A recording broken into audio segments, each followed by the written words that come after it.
Bismillahirrahmanirrahim. Assalamualaikum warahmatullahi wabarakatuh.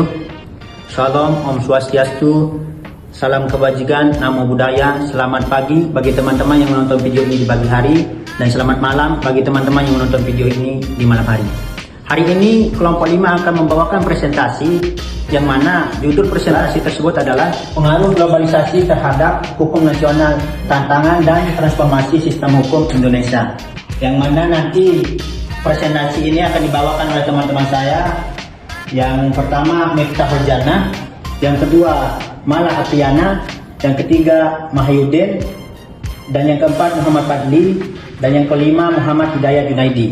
Dan saya sendiri atas nama Muhammad Nur Hamdi Amrullah sebagai moderator di kelompok 5 ini.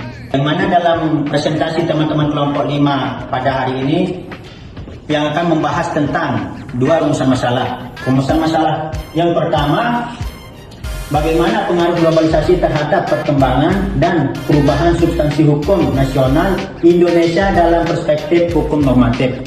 Dan rumusan masalah yang kedua adalah bagaimana tantangan dan bentuk transformasi sistem hukum Indonesia dalam menghadapi arus globalisasi agar tetap sejalan dengan prinsip kedaulatan hukum nasional.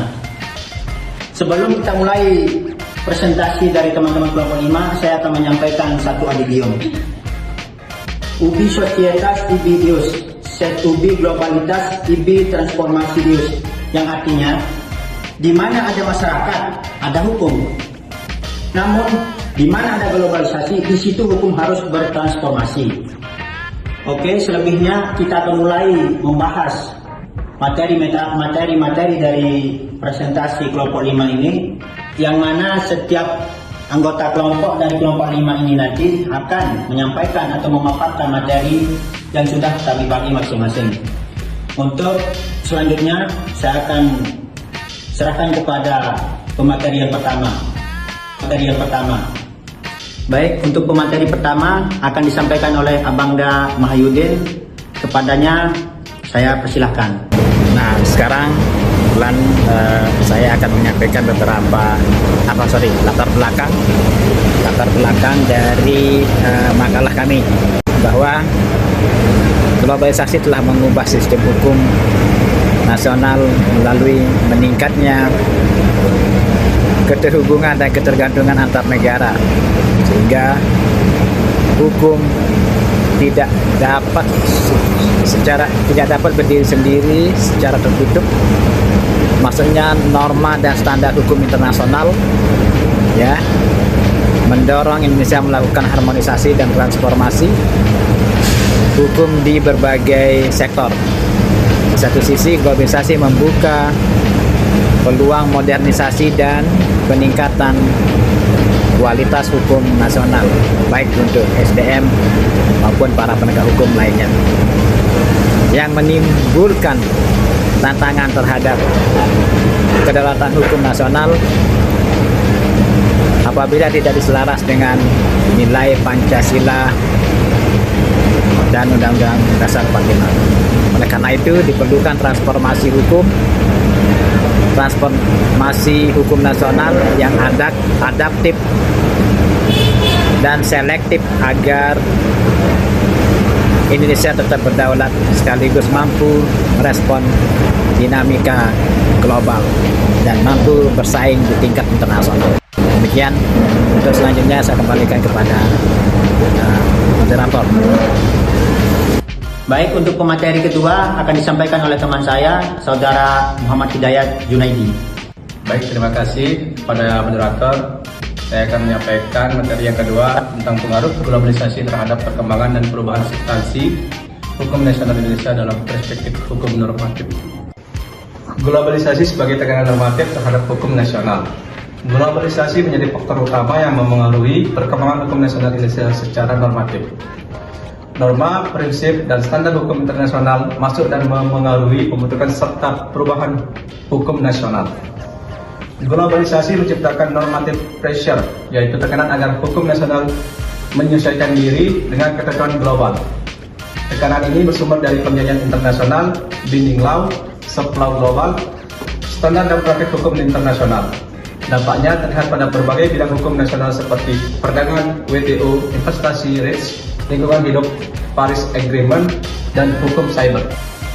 Perubahan substansi hukum nasional akibat globalisasi. Pengaruh globalisasi terhadap hukum nasional terjadi melalui 3 bentuk transformasi. 1. Transformasi substansi norma hukum. 2. Transformasi struktur dan mekanisme hukum. Dan ketiga, transformasi paradigma dalam pembentukan regulasi.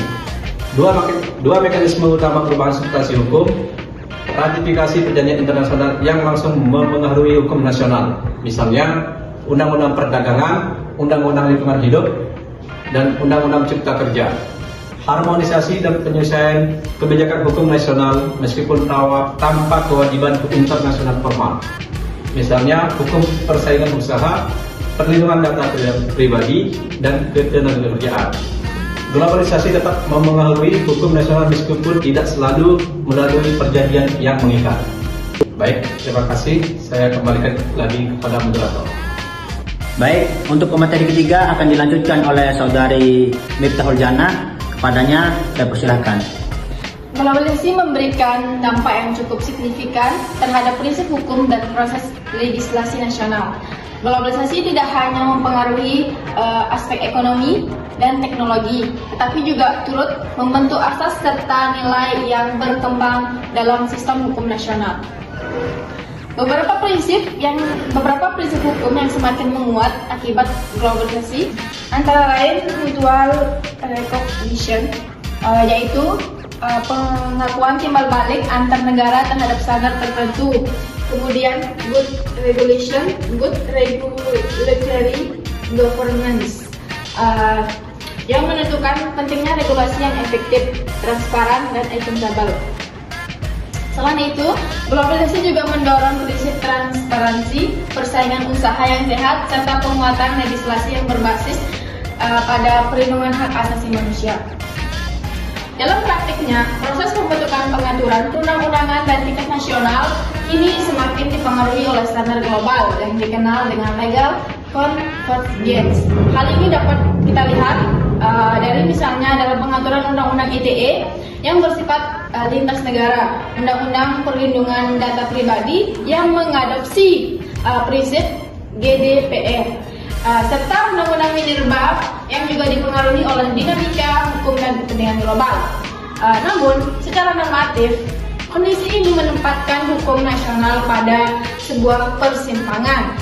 Di satu sisi, globalisasi dapat memperkaya dan memperkuat sistem hukum nasional melalui adopsi nilai-nilai yang universal. Akan tetapi, di sisi lain, globalisasi juga berpotensi menggeser kedaulatan hukum nasional apabila tidak disepakati secara bijaksana.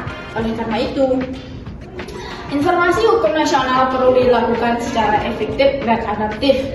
Artinya, Indonesia harus mampu menyaring pengaruh globalisasi dengan tetap menjadikan Pancasila sebagai dasar nilai tertinggi dan pedoman utama dalam pembangunan sistem hukum nasional. Terima kasih. Saya kembalikan ke Bapak Moderator.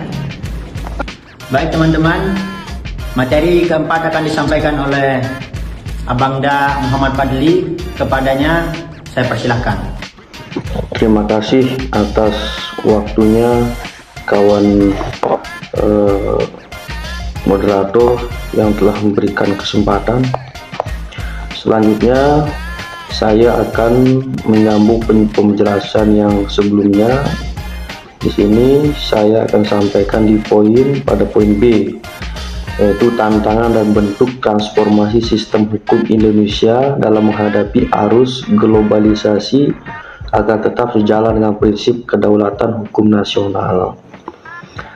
Globalisasi membawa dampak signifikan terhadap sistem hukum Indonesia, baik dalam hal substansi hukum, kelembagaan maupun budaya hukum masyarakat. Namun, pengaruh tersebut tidak selalu bersifat positif. Di satu sisi, globalisasi mendorong modernisasi hukum nasional. Di sisi lain, ia menimbulkan ancaman terhadap prinsip kedaulatan hukum nasional, terutama ketika tuntutan harmonisasi dengan hukum internasional tidak selalu sejalan dengan nilai konstitusional bangsa. Oleh karena itu, Sistem hukum Indonesia perlu melakukan transformasi yang cermat dan selektif agar mampu merespon globalisasi tanpa kehilangan identitas. Adapun di sini tantangannya yaitu yang pertama, tantangan sistem hukum Indonesia dalam menghadapi globalisasi, yaitu A. Tantangan normatif, B. Tantangan kelembagaan, C. Tantangan budaya hukum. Yang terakhir itu adalah tantangan kedaulatan. Mungkin itu saja yang bisa saya sampaikan. Selebihnya saya persilakan untuk teman-teman melanjutkan pada poin selanjutnya. Terima kasih. Teman-teman, materi kelima yang akan disampaikan oleh Saudari Mala Apriana, kepadanya saya persilahkan.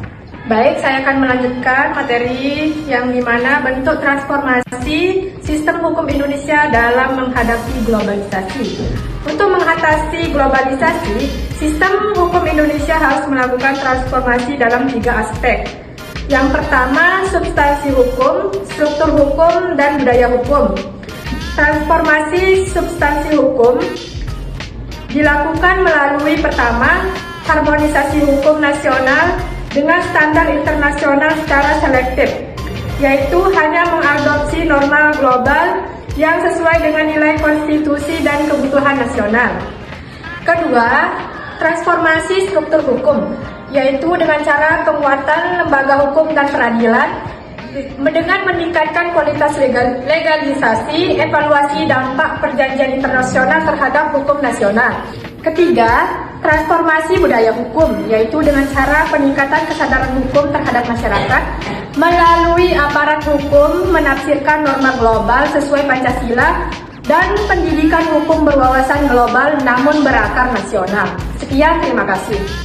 Baik, terima kasih kepada teman-teman yang sudah menyampaikan atau memaparkan materi untuk presentasi pada hari ini. Sebelumnya saya akan menyampaikan kesimpulan singkat dari beberapa pemateri yang sudah disampaikan tadi. Globalisasi telah mengubah cara negara membentuk dan menjalankan hukumnya. Hukum nasional Indonesia tidak lagi berdiri secara tertutup, melainkan berinteraksi dengan norma, standar, dan nilai hukum global. Kondisi ini menghadirkan dua sisi sekaligus, peluang modernisasi hukum dan tantangan terhadap kedaulatan hukum nasional. Oleh karena itu, sistem hukum Indonesia dituntut untuk bertransformasi secara adaptif tanpa kehilangan identitas konstitusional dan nilai Pancasila. Baik, untuk mengakhiri presentasi teman-teman dari kelompok 5 pada hari ini, saya akan menutup dengan satu kalimat singkat. Hukum yang bertahan bukan yang paling kaku, melainkan yang paling bijak menyesuaikan diri tanpa kehilangan prinsip. Sekian dari kelompok kami. Bila dari teman-teman penonton atau khususnya teman-teman kelas MIHB ada yang mau dikomentari, ada yang mau dipertanyakan, atau ada yang mau menanggapi video kami, silahkan tulis di kolom komentar. See you next time. Wassalamualaikum warahmatullahi wabarakatuh.